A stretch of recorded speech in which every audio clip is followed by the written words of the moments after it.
प्रिय मित्रों, the free academy में आपका स्वागत है। मित्रों, पिछली वीडियो में हमने बताया था कि शिक्षण योजना कैसे बनाई जाती है और क्या है।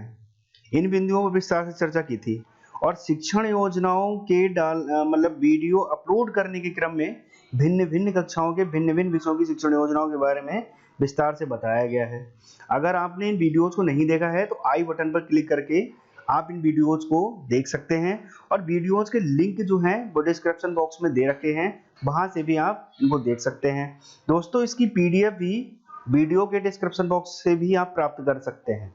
और आज शिक्षण योजनाओं के क्रम में हम गिनतारा विषय का शिक्षण योजना बनाना सीखते हैं। चलिए देखते हैं। सबसे पहले वही जो एक बॉक्स होता है उसको, जिसमें कि दिनांक, कक्षा, विषय, समय आदि बिंदुओं को रखते हैं, उसको फिल करते हैं। उसके बाद सबसे इंपॉर्टेंट बिंदु आता है लर्निंग आउटकम। हर प्लान का जो एक प्रकार से मेन फोकस जो होता है वो हमारा लर्निंग आउटकम पर होता है, क्योंकि हम जो प्लान सिखाना चाह रहे हैं उसमें या जो उद्देश्य है हमारा वो बच्चा प्राप्त कर पा रहा है या नहीं कर पा रहा है। तो जैसे कि हम लोगों का जो प्रकरण है वो क्या है, संख्याओं की तुलना। तो संख्याओं की तुलना से संबंधित जो हमारे लर्निंग आउटकम जो हैं वो क्या है कि संख्या संबंधी पहेली को बच्चा हल कर पा रहा है या नहीं कर पा रहा है। तो ये भी उद्देश्य हमारा पूर्ण होना चाहिए। इसी प्रकार से दूसरा क्या है कि छोटी बड़ी संख्याओं का अंतर करना या तुलना करना, जैसे 25, 29 में कौन बड़ी है कौन छोटी है, इस प्रकार से। और तीसरा क्या है, अनुवर्ती और पूर्ववर्ती संख्याओं को बच्चा लिख रहा है या नहीं लिख रहा है। जब हम ये टॉपिक जब कंप्लीट करेंगे तो अनुवर्ती और पूर्ववर्ती स्थानीय मान, ठीक है, इन सब धारणाओं को बच्चे को आनी चाहिए। तब हम अपने संख्याओं की तुलना का जो एक शिक्षण योजना था वो एक सफल प्रयास हम जो है उसको मान सकते हैं। अगला जो बिंदु है वो है प्रकरण।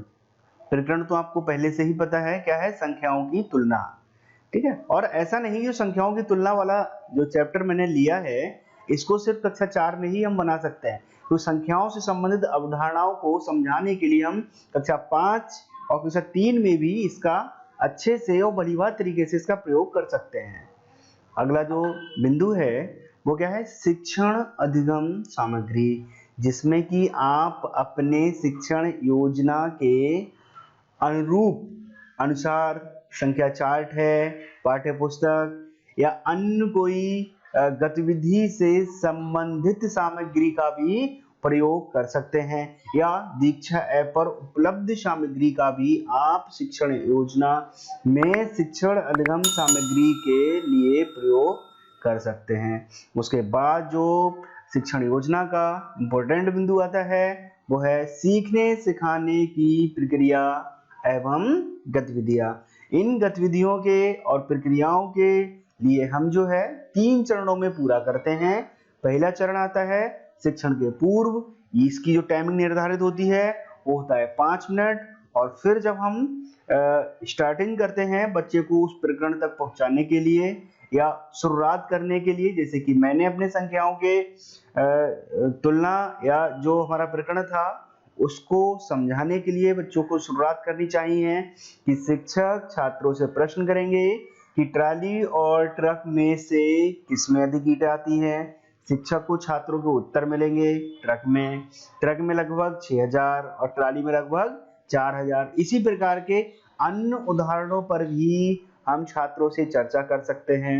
ट्रैक्टर ट्राली की जगह कुछ और भी उदाहरण ले सकते हैं, या 4-6 की जगह जो है कुछ और भी उदाहरण प्रयोग करके बच्चों को हम अपने शिक्षण की शुरुआत से अवगत करा सकते हैं। दूसरा एक बिंदु इसमें क्या आया है, यह पूछा है शिक्षक छात्रों से अनुवर्ती तथा पूर्ववर्ती संख्याओं के बारे में पूछेंगे। जैसे कि ये क्या है कि 10 के छात्रों से पूछेंगे कि 10 के पहले जो है वो क्या आती है, या 10 के बाद जो है वो क्या आती है। छात्र अपने उत्तर देते हैं और शिक्षक इसी आधार पर अन्य उदाहरण भी छात्रों से चर्चा करेंगे। जैसे 10 के बाद कितनी आती है, 11 आती है। 10 के पहले कितनी आती है, 9 आती है। ये बात छात्रों को पता है। हो सकता है कि कुछ छात्र इसको बताने में असमंजस की स्थिति में हों, ठीक है। दूसरा चरण इसका क्या आता है, शिक्षण के दौरान। बच्चों से जो हमने एक शिक्षण की शुरुआत में एक उदाहरण लिया था ट्रक और ट्राली का, उसी से शुरुआत करते हुए हम बच्चों को शिक्षण के दौरान जो चरण है उसमें जो है बताएंगे कि बच्चों ट्रक में 6000 व ट्राली में 4000 ईंटें आई, दोनों में अंकों की संख्या 4 है, 1 2 3 4, मतलब इस प्रकार से भी समझ सकते हैं इकाई दहाई सैकड़ा हजार, तो दोनों में अंकों की संख्या 4 है तथा हजारवें स्थान पर जो अंक हैं वो 6 और 4 हैं। अब आपको ये बताना होगा कि 6 और 4 में जो अंक है वो 6 बड़ा है। जब दोनों की अंकों की संख्या समान है तो इसमें कौन सी संख्या बड़ी हुई कि 6000 जो है वो 4000 से बड़ी हो गई। इस प्रकार अंकों की संख्या को जानकर छोटी बड़ी संख्याओं को हम जो क्या कर सकते हैं वो ज्ञात कर सकते हैं। अगर मान लो इसमें जो है 5 अंकों की एक संख्या होती और एक 4 अंक की संख्या होती तो हम क्या करते, जो 5 अंक वाली संख्या होती वो 4 अंक वाली संख्या से क्या होती, बड़ी होती। तो इस प्रकार से हम छोटी बड़ी संख्या की अवधारणा को भी बच्चों के लिए बता सकते हैं।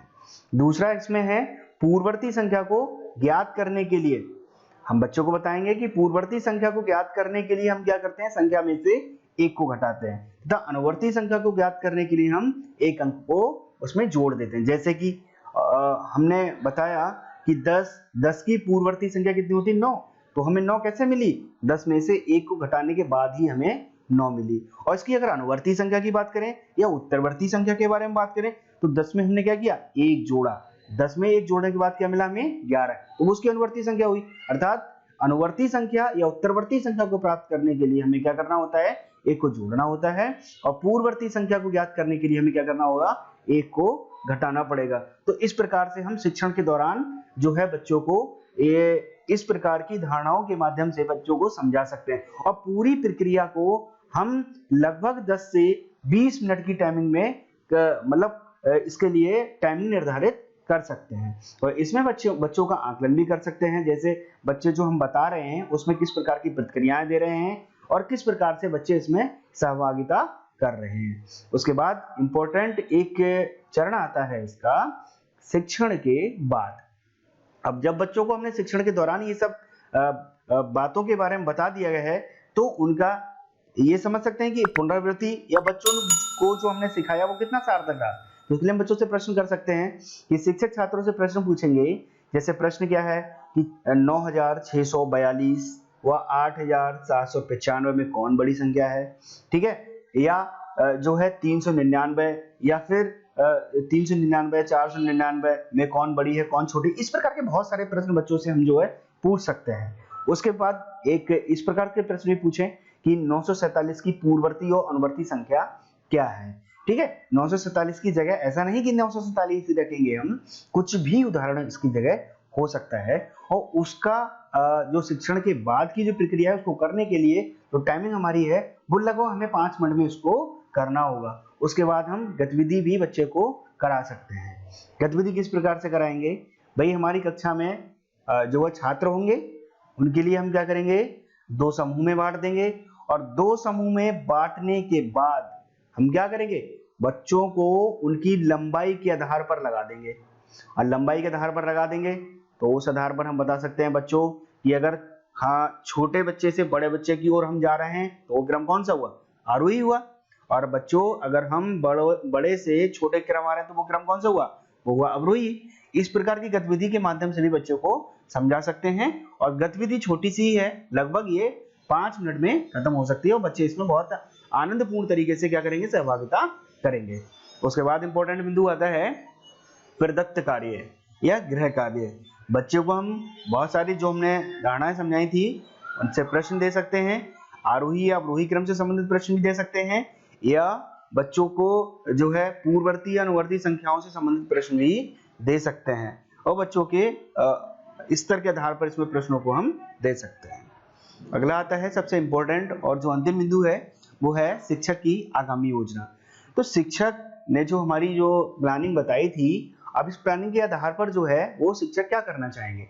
तो जो भी हमारे कमजोर छात्र थे, जिन छात्रों की समझ में ये बात नहीं आ पा रही थी, उनके लिए हम अन्य प्रकार की गतिविधियां भी करेंगे। और क्या करेंगे, दीक्षा ऐप पर उपलब्ध सामग्री जो है उसके माध्यम से भी समझाएंगे या जो है मोबाइल के प्रयोग से भी हम बच्चों को समझाने का प्रयास करेंगे। इसके आधार पर स्थानीय मान की धारणा को भी समझाने का प्रयास करेंगे। तो ये हमारी क्या हो जाएगी, वो शिक्षक की आगामी योजना हो जाएगी। ठीक है प्रिय मित्रों, आप हमें शिक्षण योजनाओं से संबंधित सुझाव, कमेंट भी देते रहें, जिससे हमारा मनोबल बढ़ता रहे, और जो है इस चैनल को सब्सक्राइब भी करते रहें। धन्यवाद।